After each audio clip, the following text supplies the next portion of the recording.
We are live. Go ahead. Okay, so are we really, really live? We're really, really, really live. Is it like live? Um, It's live as it gets, I think. okay, then I'll assume it's live. Hey guys, I'm Jason Stoddard from Nueces Brewing. Actually, not really.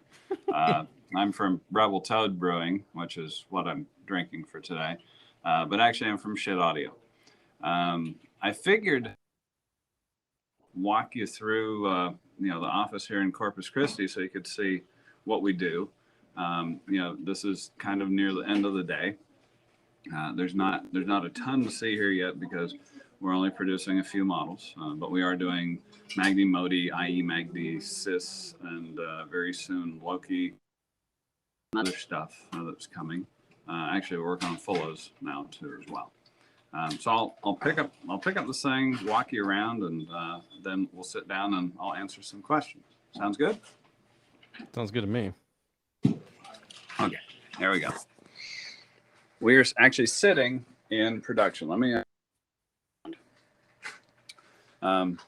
This is my little palace here, which has, both my computers, also an AP. Some test equipment, very important.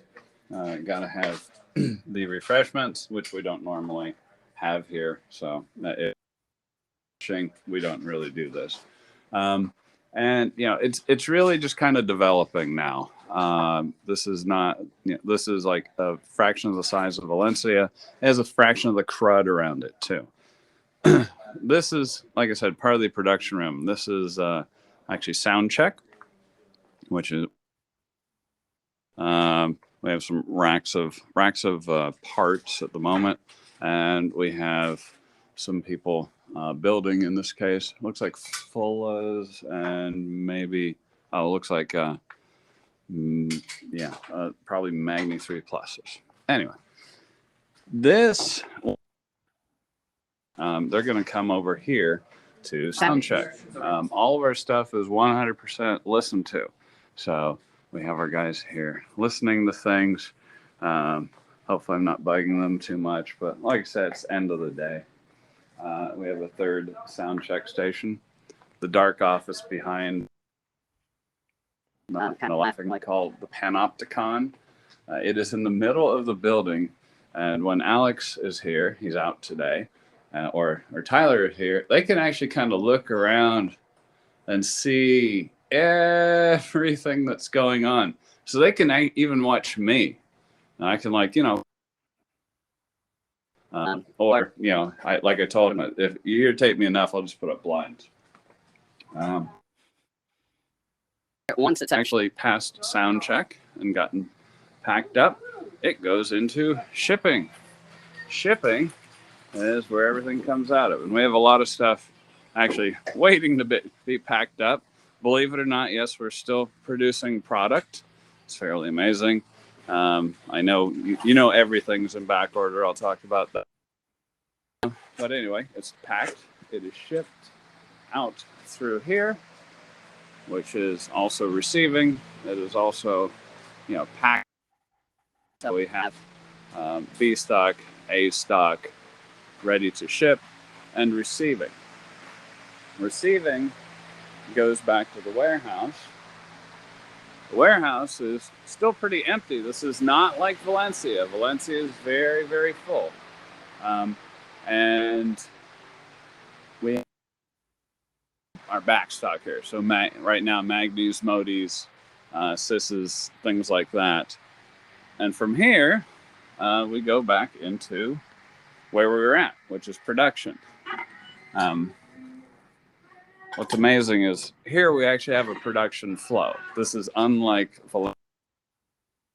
Is a giant cluster mess that got stuck together from a bunch of different units. This one's actually nice. So we actually have things come in one place, go out the other.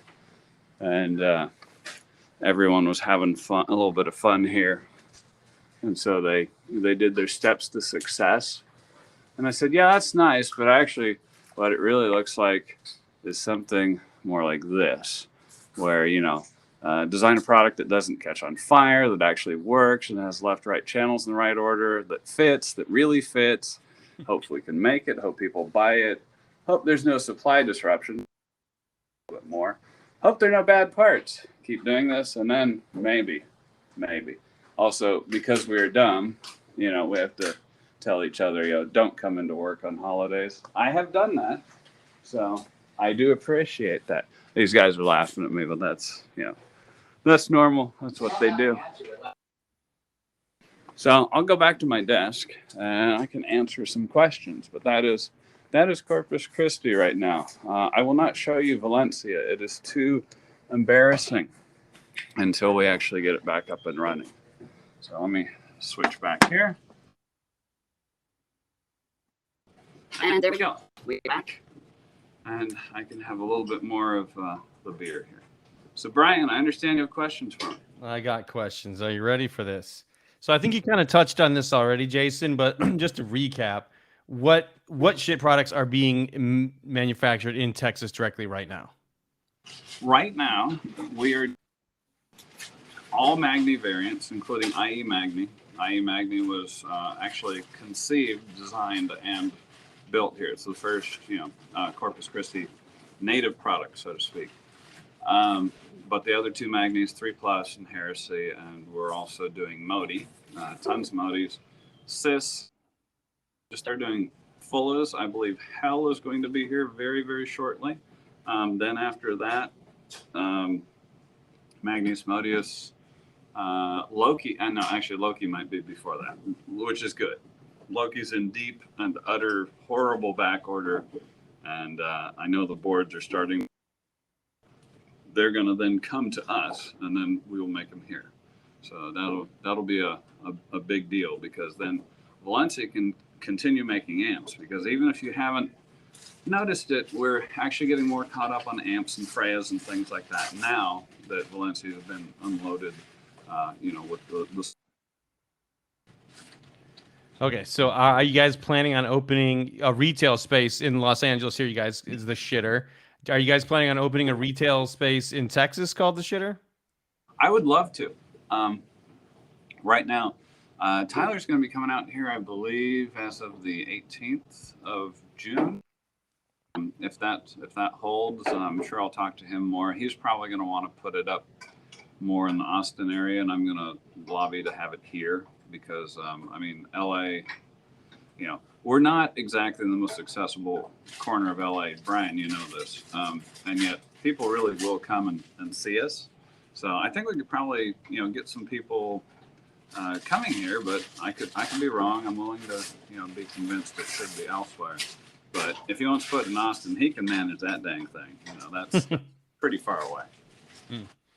Is there any chance there is a Unison ETR on the horizon? Oh, the old. No, we're not going to be doing any more USB to SPDIF conversion. I'm sorry. The eater. Yeah, let me compose myself. Sorry, I didn't quite get that till you said it, so that's pretty funny. It was a neat product for its time. Mike, really our future is Unison, which means Unison native USB. That's what we're doing. We're not really going to be doing to the intermediate conversion. We have a lot of things to do, and we have, I think, more invisibly, we have a lot of things to do you don't see. It's like today there were actually 3 products that we're working on that our purchasing partners got back to me on, and they're like, it's great, we have the kits ready. Kits meaning all the parts you need to make this product, except for the parts that they can't get. That is very typical these days. It is extremely typical for stuff to be out of stock. Heck, have you tried buying a couch, a lawnmower, a Camaro? It's not just us. There's a lot of stuff that just you can't. So we have to go then and find alternates for those parts, or say no, we have to wait. And a lot of the alternates are easy, but some of them are really not that great. So on top of developing new products. On top of getting in a back order, we get these really pretty much daily now. So what do we do? Emails, and that's one of the things I end up doing during the day. So what would this question comes via email? What is the latest on the Lokiest Magnius? Oh, or Lokius Maximus, or what? I've referred. The name of it is actually Loki Max. Because Loki Maxi, no, it is Loki Max. Loki Max is on its way to production. It has been approved for production. The metal has been ordered. We have not actually seen it yet, but it is approved for production. I believe we have boards, but bare boards going to production is a totally different thing, especially since it has a bunch of very custom parts, including these weird 80% nickel core inductors and things like that. I know it's moving there, and I suspect we'll have it this year, but I think the new mantra for this year, at least until things get better, is the only thing we know is we have what we have when we have it, and it may not be around long. So basically, if we got it and you want it, probably time to get it, or just wait, because a lot of stuff is, like I said, rolling backward.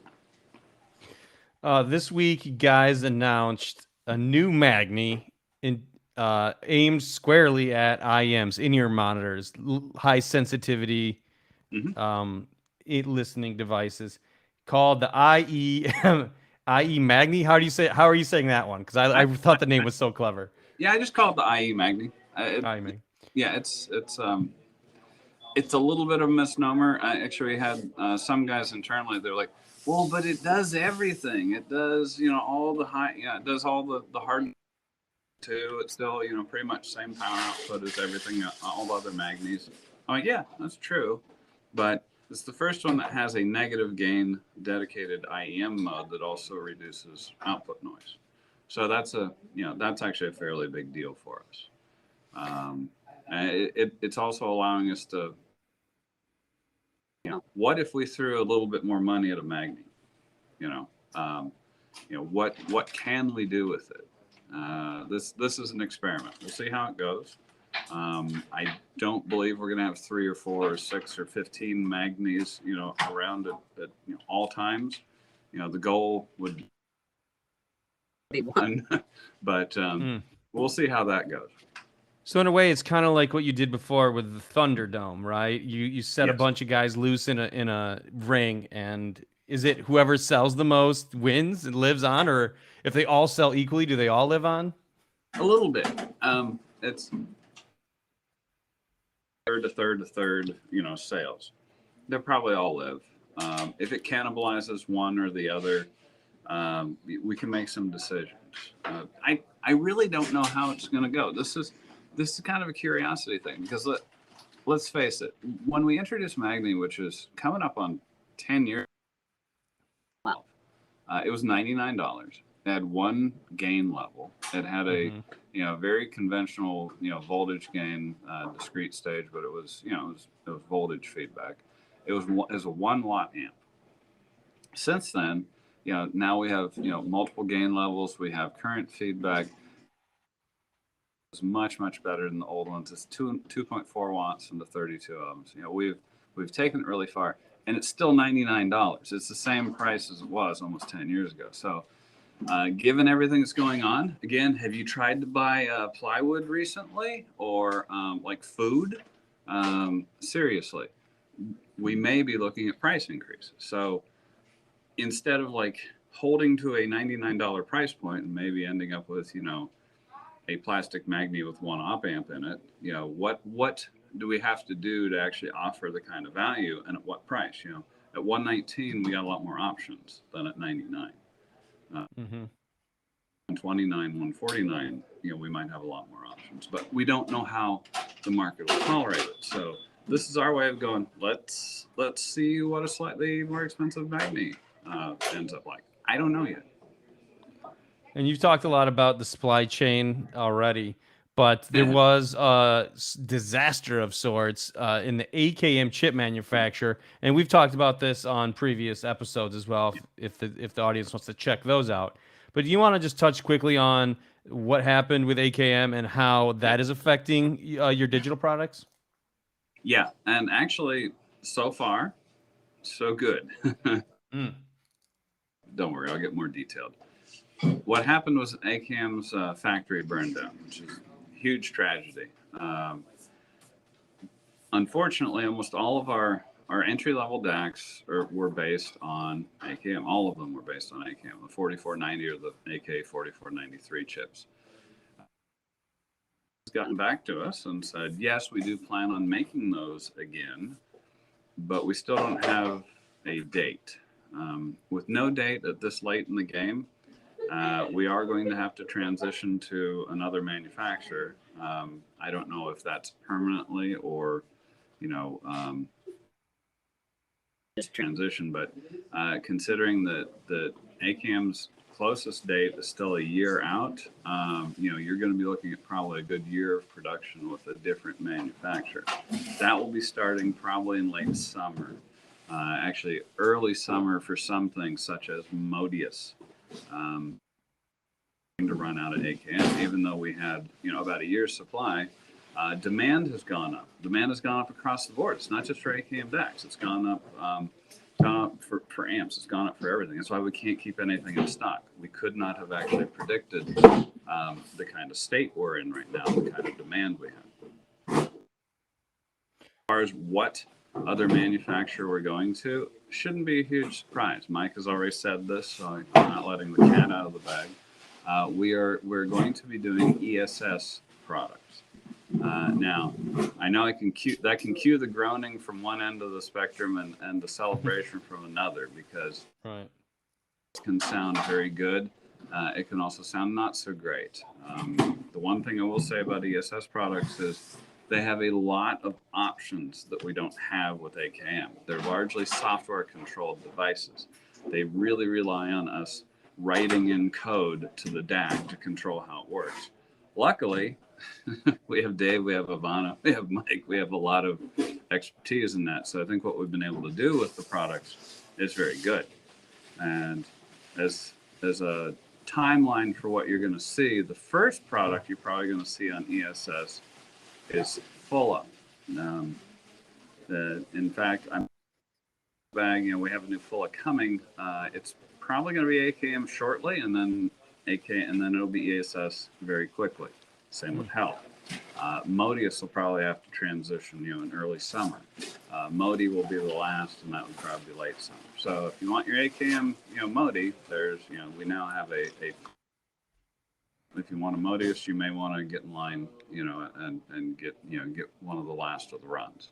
That's just the reality. But again, I think, based on what I've heard of our ESS stuff, it's really a wash. You could play ACAM and it'll be 50-50. 50% of people will like one, 50% of people will like another. It's really interesting. I'm very pleased with where we ended up, where we ended up in the designs. But that's the reality. I'd love to see if AKM comes.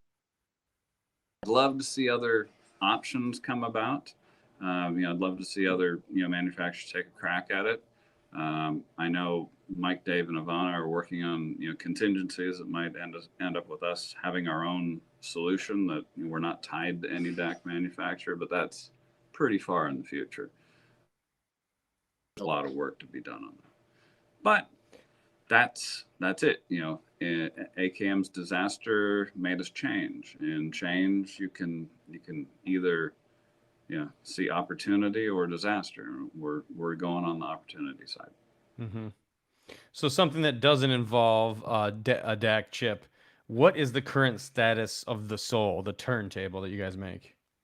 Soul was a very difficult product to make, which makes it really hard to justify given its slow sales.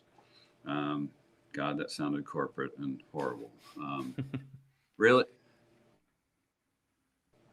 Sole has been not orderable for a while. I don't know if it's going to be coming back. That's the sad fact. Um, we don't really have a lot of capacity to deal with Sole. Sole has had quality no one has ever seen. We've been sorting and grading individual machined pieces for it, to produce the best stuff we can. But now we're getting to the point where we need to make a decision on it. I suspect in the next couple months you'll hear if the product's going to be turned back on, or if it's going to go away. Um, I don't know at this point in time. I'd love to keep making it. I think it's one of the very few turntables that's not the standard rectangular plinth with a short arm type template.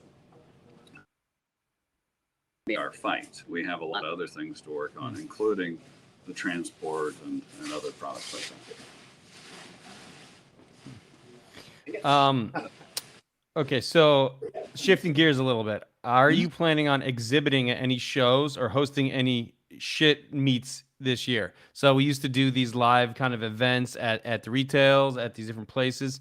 Are you guys planning on doing anything in the real world this year? I certainly hope so.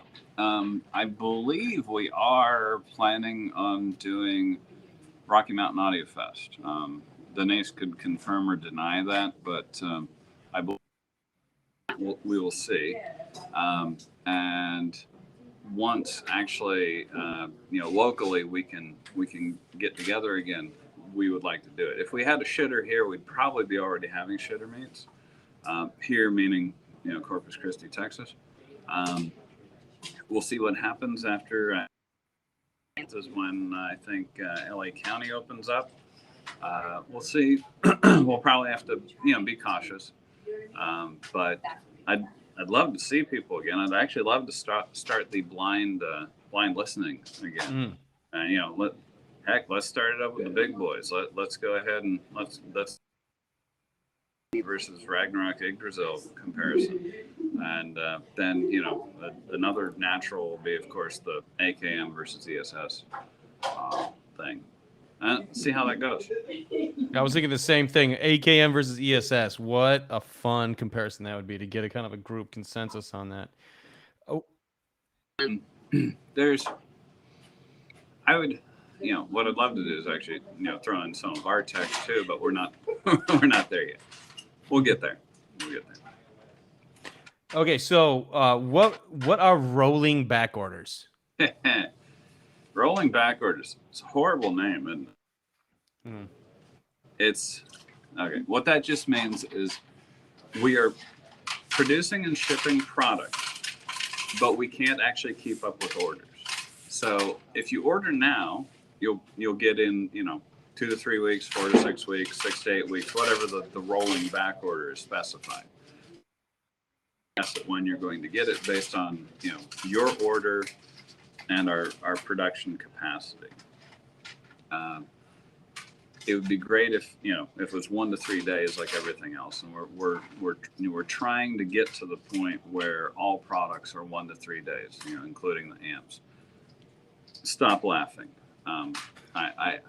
Lisa's sitting over there laughing at this because she's seen this firsthand.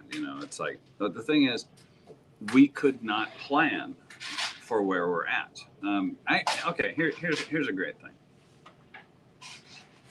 This is the amazing. Most of our products are in back order, probably 70-80%. Lisa's probably going, yeah, it's higher than that. But no, it's definitely 70 or 80. She's nodding yes.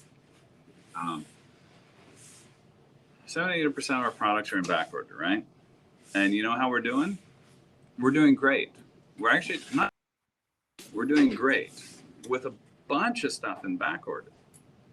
That's impossible. That's unheard of. That's completely insane. How does that even happen? It happens because demand is much higher than we expected. So we are in back order. And like I said, it's not than anyone else. if you've tried buying things, you probably have experienced shortages or prices going up or whatever. We're trying not to increase prices, but we are basically production limited. Um, maybe you can ask me what we're going to do to fix this. What are you what are you doing to better communicate with customers when they order as their order moves through the line? Yeah, that's a great question. And we made a lot of changes, including we've taken off the specific dates. We used to say, if you order now, you get it on June. And of course, our predictions will be wrong, a part will be bad, whatever. And then suddenly it's August 18th. Everyone hates that. So now we're giving a range. We're like, if you order now, you get it in 4 to 6 weeks. We're really hoping that range is the far reaches. It might be, it might not. There'll be delays, but it doesn't give an expectation of like, I can put a stake in the ground for the 15th that this is going to be shipped. That can happen, that could not. Ask Lisa about her couch. How many times has that been delayed? We ordered it in January. It's now end of June. It is what it is. So we're doing essentially a new thing where we're telling people like, look, this date could change. It could change from 1 to 3 days to 4 to 6 weeks the next day. That doesn't affect your order. That people are told that when they order. It doesn't affect your order. You're still going to get it in 1 to 3 days or 3 to 5 or whatever. We also have a system for orders at Schiit.com, so people can better actually track inquiries, respond to them, and we're also training more people to respond to them. So you should be able to get answers from orders, much more quickly and much more accurately. The problem is a lot of the, by accurately, it might mean, Amy or someone is saying, well, we still have a lot of parts delays and we can't really say. And that's the reality, unfortunately. We're working in an environment where literally not only has the lead board gone from 4 to 65 days, but we actually had a mistake. Our cardboard, manufacturer, our supplier, said, "Hey, we delivered your order yesterday. It's great." And Alex is like, "Where's the rest of it?" And they're like, "What do you mean? You ordered like 1,320 boxes?" And they're like, "I ordered 13,200 boxes." So now they're scrambling to fix that. When I said, "Hey, it could be worse. It could have been 132,000 boxes, and then we'd have 9 semis showing up, and we'd probably have to lease a space real quick to store that because we will use it." It's just, mistakes happen, supply chain issues happen, part subs happen, bad parts happen, and we have to deal with that now. And hopefully it'll get better. I really hope it's going to get better. You may have answered this already, but what are you kind of doing to increase capacity? Lots of stuff. Main right now, believe it or not, is not metal. Metal has historically been our backlog. It's always been slow getting metal. We have new suppliers that are actually they're old suppliers. They're our stamping supplier, and actually a guy who left and started his own company. We have new suppliers that are now much more responsive, much more trustworthy, and actually are really on it and want to supply metal. So oddly enough, we can get metal. The big bottleneck is actually getting PC boards assembled. Getting assembly done is we've broken one assembler entirely. I mean, we basically could have, we did flood them with work and they were unable to respond. So we're doing a number of things. One is we brought another assembler back online, NAS up in Nevada. Stuff you'll see is now it's made in California, Nevada, and Texas. So we have 2 PC board assemblers now.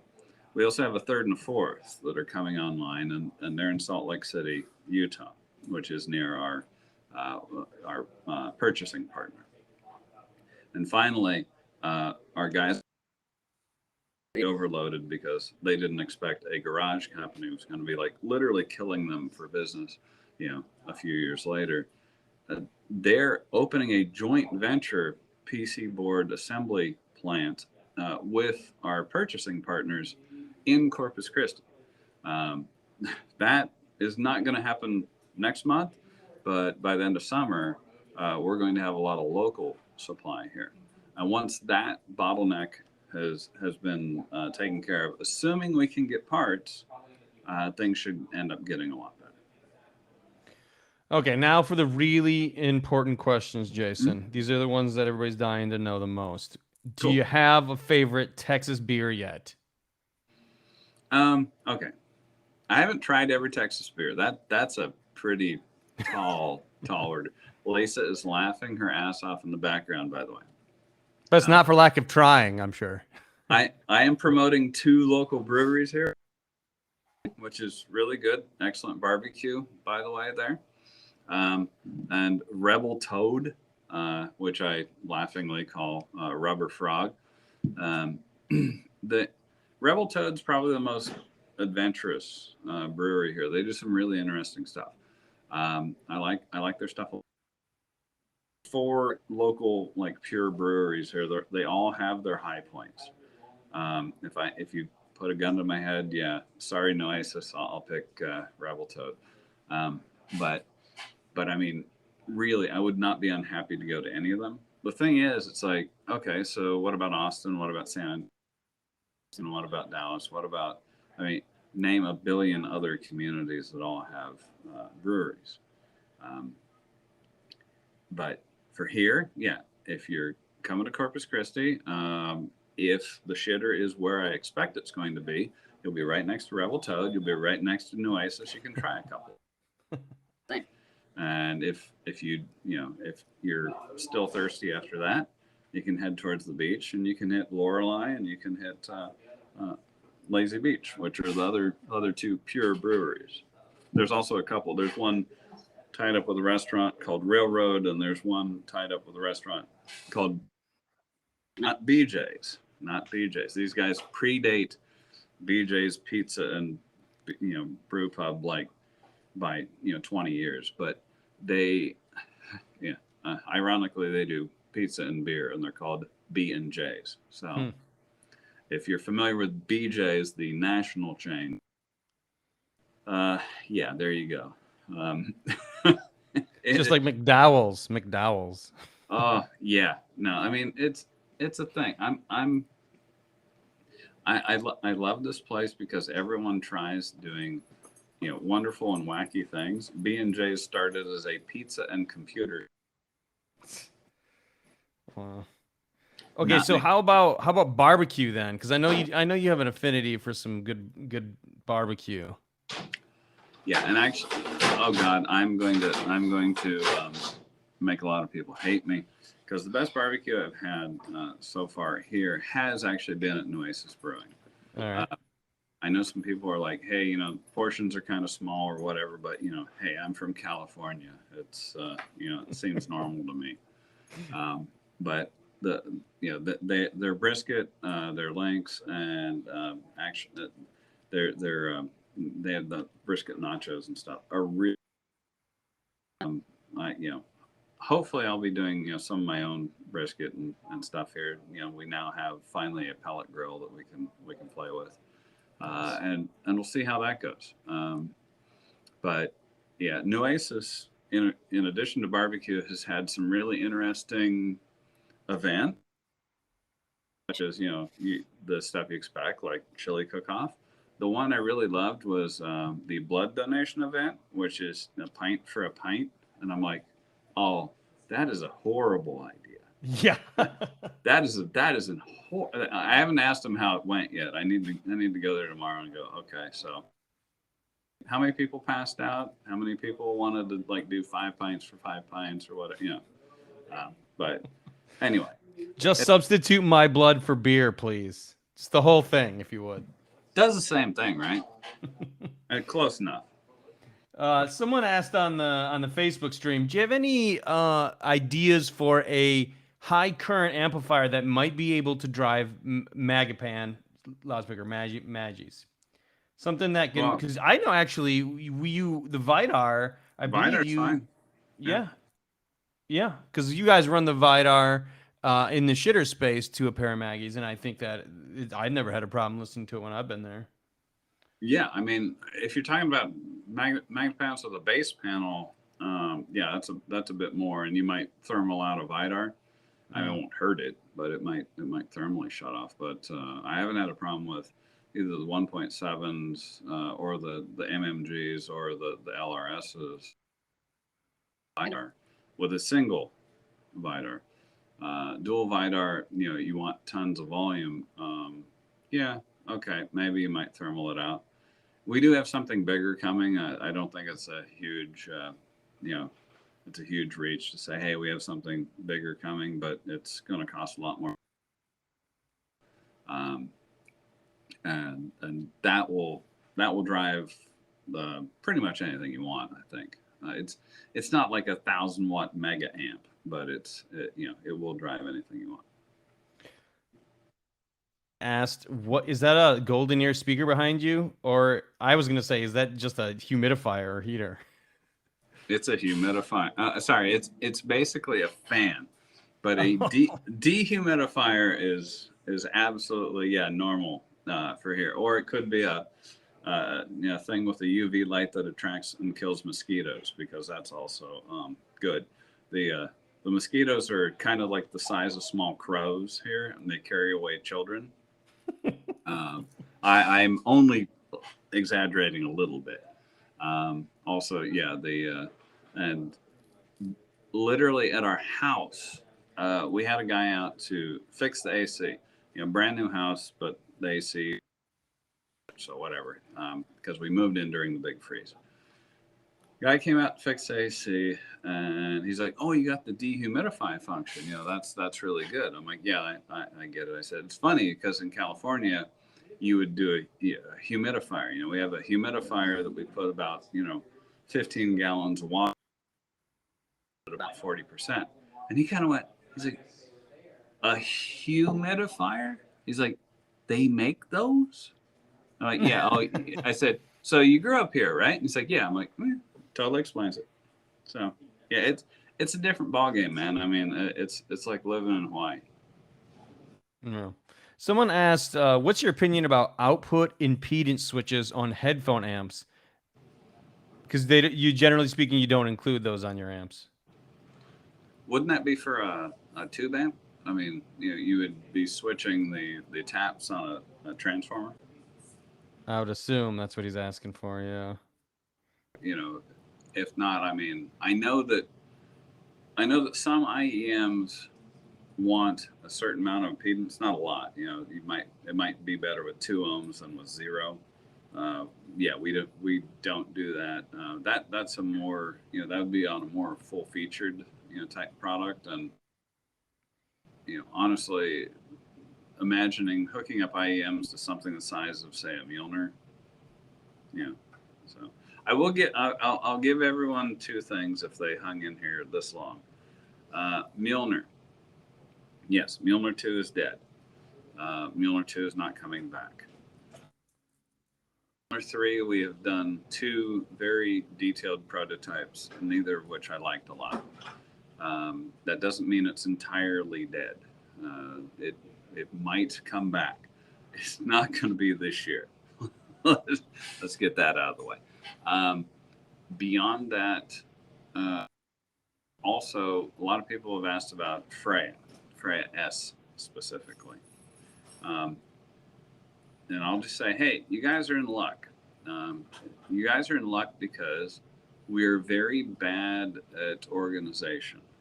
We're currently fixing that, but in the process of Corpus, our guy who is one of our leads in Valencia said, "Hey, I found a whole bunch of Freya S tops. Freya S uses the same top or uses the same bottom as Freya, different top."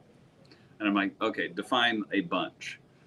He's like, "Oh, it's about like 300." I'm like, "Oh, okay. It sounds like a run of Freya S is in our future." I don't know when that's going to happen, but it is on deck.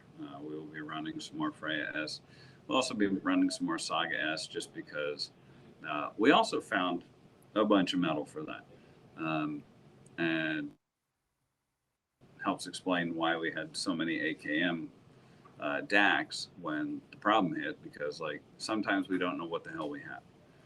It's going to get better. Tyler is actually putting in a real, serious ERP system, and actually Lisa and working on essentially getting us much more aligned, so we know what we're doing. One of the things you didn't see, and I'm not going to show you, are the screens behind me that actually show our real-time status of stuff that is, and some of the bars are really, really, really big. The biggest one is Loki. One of our guys came up with that essentially, shortly after he started with us, and that has been deployed here and in Valencia, so people can kind of stare at that all day, and actually need to concentrate on. That has helped a lot, because instead of like sitting on, here's a good example, Ragnarok Black back orders since December. I'm like, hey, why don't we actually just go to an alternate metal vendor, get some black tops, and get that taken care of? Well, in care that only took 3 weeks to actually resolve once we paid attention to it. Now we're paying attention to it. It's still not perfect. We still don't have enough production capacity, but we're getting there, and we're working on getting a lot better. The moment you see us open up Amazon and international, again, hey, they might actually have some things in stock. Until then, it's going to be, Magni Modi and hopefully, 3 or 4 other things, and everything else is like, I'm sorry, but there is a wait. I feel like we do talk about this at least once per episode, but there are a lot of people asking for an update on the transport. You got just a quick snapshot of how that guy's coming along? It's a Mike thing. It sounds like an excuse, but Mike knows way more about it than me. I'm spending half my time here in Corpus now, so that really is it's a California product, and it's actually being manufactured in California. And I do know there are prototypes going through for a beta test, but other than that, I don't know anything. And if you guys really want a kind of a more detailed update, you can check the previous episodes on Facebook, where Mike speaks more directly to that, and just add a couple months to it. Yeah, I mean, oh yeah, that's actually perfect. I had a friend who's in the industry, and I told him, he's like, so when is this going to ship? And I'm like, oh, February. He's like, and I'm like, dude, really, seriously? He's like, are you seriously saying that you're going to ship this in February? I'm like, well, he's like, okay, so April. I'm like, yeah, that's about right. Yeah. We've shipped literally, I think, one product early ever. Original Lear. That was like February 2011. So we're 10 years past that. Best, it ships when it ships, or we just shut up about it. Last question from the crowd here today. Have you ever been stuck in a hurricane before? That's what I was thinking too. Well, we'll see. I mean, it's I understand that June 1st is the official start of hurricane season. We've talked to our neighbors, and they're kind of like, Category 1, who cares? You ride it out, then you can say you've been through a hurricane. I'm like, I think I'm going to be up in wine country, just like kind of chilling. But we'll see how it goes. I don't know yet. It's funny because everyone here is terrified of earthquakes. I'm like, 2 earthquakes, who cares? I was in the 71 and the 94, and I mean literally on top of both of them. So I'll talk to you about earthquakes, which are like, well, until it happens, you have no idea. And then when it happens, you're stuck in it. So have fun with that. At least hurricanes, you get some, you actually have some warning. How many earthquakes have you said? Time. 94. 71 Selmar quake. My parents lived literally about 800 yards from the epicenter. Wow. I was so excited. I knew what an earthquake was because I read about it in like this kid's encyclopedia, or my mom read it to me. I was very young. It's like, oh, this is an earthquake. You know, I'm hanging on my around the room. It wasn't so exciting after that. And then the 94 Silmar, or sorry, 94 Northridge quake, I was also in Silmar, sharing a house with one of our employees, Eddie, our current employees. He wasn't an employee at the time, he was just a friend. And that was a big quake. That was kind of like pre-real cell phone, pre-real internet. So we didn't really know how bad it was. I didn't know if the epicenter was downtown LA, it's like then there's no LA anymore. If the epicenter was, Selmar, then it's like, yeah, it's bad, but it's not that bad. But yeah, it took down freeways, it took down, apartment complexes in Northridge. It was not good. But there's no warning, and also, hopefully it's only 20 or 30 years apart. Here it's kind of like, well, there's a storm, hurricane, might be a tropical storm, don't know. It's a different thing. I do think I'm going to be the giant baby, and I'm going to, once something that maybe looks like a hurricane, it's like, hey, Fredericksburg, maybe I just go up there and hang out for a week or so. I don't know. Sorry. I'm Californian. I'm still learning this stuff. Okay. Actually, next week I'll have my Texas driver's license. Yay. That's all I got for questions. If you got anything else you want to add? No, it's like, but if anyone's waiting on product, it's like, I'm sorry, magically create infinite products out of thin air.